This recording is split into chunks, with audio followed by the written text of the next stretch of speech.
بزرگوں، دوستوں، آج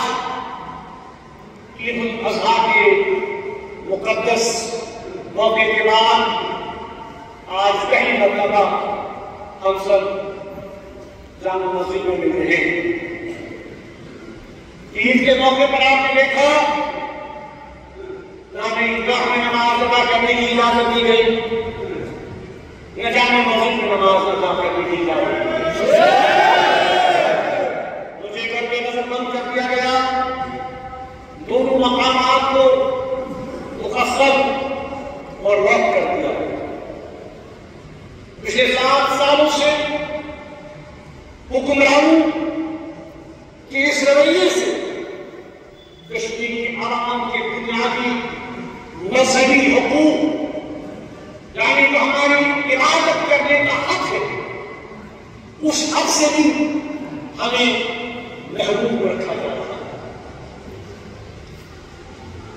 میں حکام، خاص طور پر لیفٹیننٹ گورنر صاحب سے آج یہ پوچھنا چاہتا ہوں، جو اس پورے نظام کے، جو ہماری ریاست کا نظام ہے، اس کے ذمہ دار ہے، اس کے سربراہ ہے، کہ جب وہ خود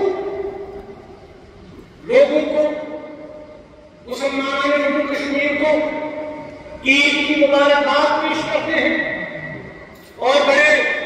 عقیدت سے عید اور اسلام کی بات کرتے ہیں، اسلام کو سمپوزیم کو صوفیزم کو اتنے سارے سمپوزیم کا، سیمیناروں کا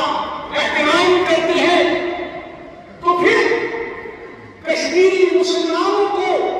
نماز عید کی ادائیگی سے کیوں روکا جا رہا ہے؟ اس کی وجہ کیا ہے؟ اگر حکام کو واقعی کوئی خوف ہے، کوئی اندیشہ ہے، تو اس پر وہ بیان دیں، اس بات کو وہ واضح کریں،